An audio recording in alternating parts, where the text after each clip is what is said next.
Once upon a time, there was a little girl. Once her rich father married an evil stepmother. She settled in the house with her two daughters.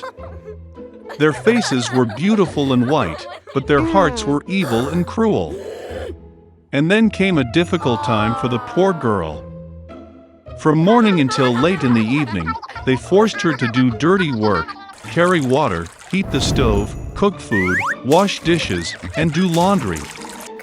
And besides, the half-sisters did their best to upset her as much as possible. They mocked her, poured peas and wheat into the ashes, and she had to sit and pick them out. In the evening, when she was tired of work, she had to go to bed not in bed, but on the floor, next to the stove. And because she was always in ash, dust, and dirty, the sisters called her Cinderella. But then it happened one day that the king started a feast, which was supposed to last for 3 whole days, and called all the beautiful girls of the country to the holiday so that his son could choose a bride for himself. When the two named sisters learned that they, too, could come to the feast, they instantly began to dress up and preen. Cinderella also wanted to go dancing, but her stepmother did not let her go, because she had no dress or shoes, and she was dirty. And then the evil stepmother poured a bowl of wheat into the ashes and said that if Cinderella collected it in 2 hours, then she could go with her sisters. Cinderella went out into the garden and cried. And then 2 white doves flew in, followed by a whole flock of different birds. They swooped down on the ash and began to peck, and so they chose all the grains in a bowl. In less than an hour, they finished their work, and everyone flew back. Cinderella brought a bowl to her stepmother, began to rejoice, thinking that she could go to the feast. But her stepmother would not let her in any way. She turned her back on Cinderella and hurried with her 2 daughters to the ball. When there was no one left at home, Cinderella sat down on the floor and cried with grief. And then 2 white doves flew in, followed by a whole flock of different birds, and they threw off their dress and shoes shiny and all in gold. She quickly put on this dress and came to the bride.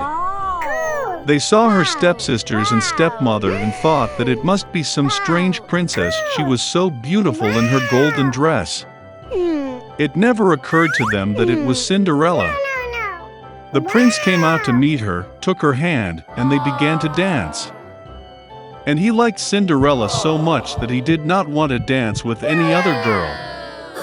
She danced until the evening and wanted to return home, but the prince asked her to see her off. He wanted to know whose beautiful girl this is, and where she lives. But Cinderella ran away from him and climbed onto the dovecot. The prince ordered to destroy the dovecot, but there was no one in it. And nowhere near could he find his beautiful stranger. No one could have guessed that Cinderella was rescued by pigeons that took her home. The prince was upset and went to the palace with his head down.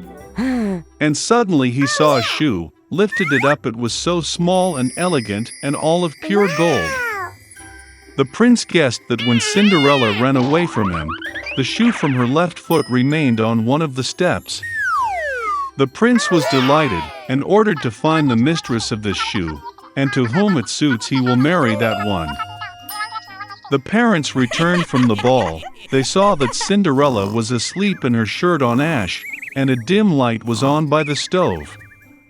Both sisters went to their rooms, hoping that tomorrow they would be lucky enough to put on the golden slipper. The next day, the prince came to their house and said that everyone who wants to try on the shoe of his future wife should come out. 2 sisters came out, and the stepmother locked Cinderella in the house and did not let her out. The older sister tried it on a small shoe. The younger sister tried it on the shoe as great. The prince was about to leave, but Cinderella climbed out of the window and ran out to him. And she put on a shoe, and it just fit her.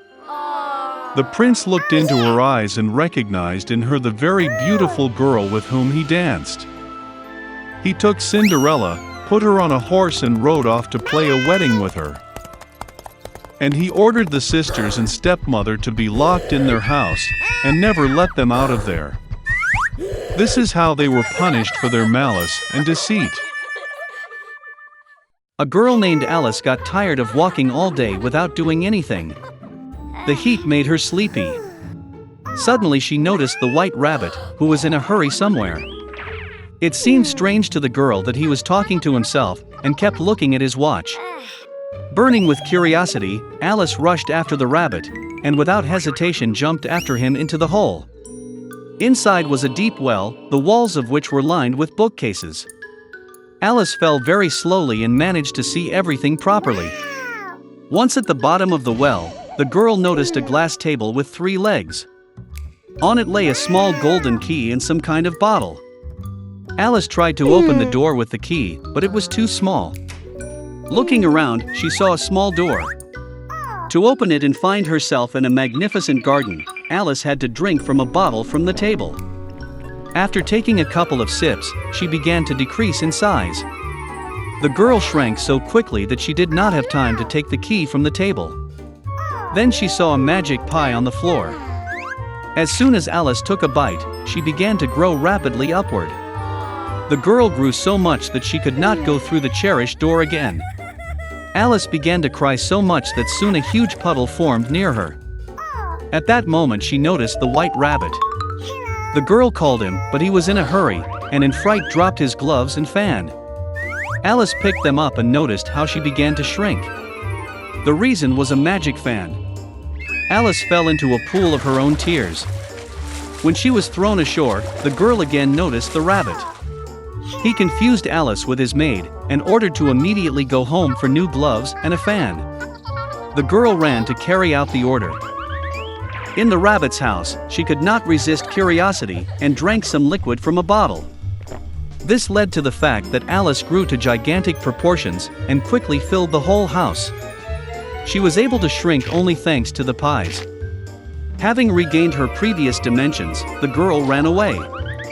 Soon she saw a huge mushroom on which a large blue caterpillar was sitting. Alice complained to her about her constant changes in height. The caterpillar advised the girl to eat a piece of mushroom. Alice ate a small bite and finally returned to her normal height. And she went on. Suddenly, Alice saw a house. Going inside, the girl was in the kitchen, in which she saw the Duchess with a crying baby in her arms. A huge cat was sitting on the floor, smiling from ear to ear.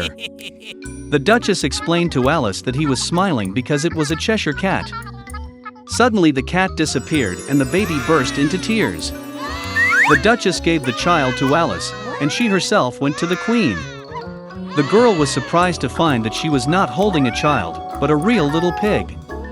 When the cat reappeared, he advised Alice to find the March Hare.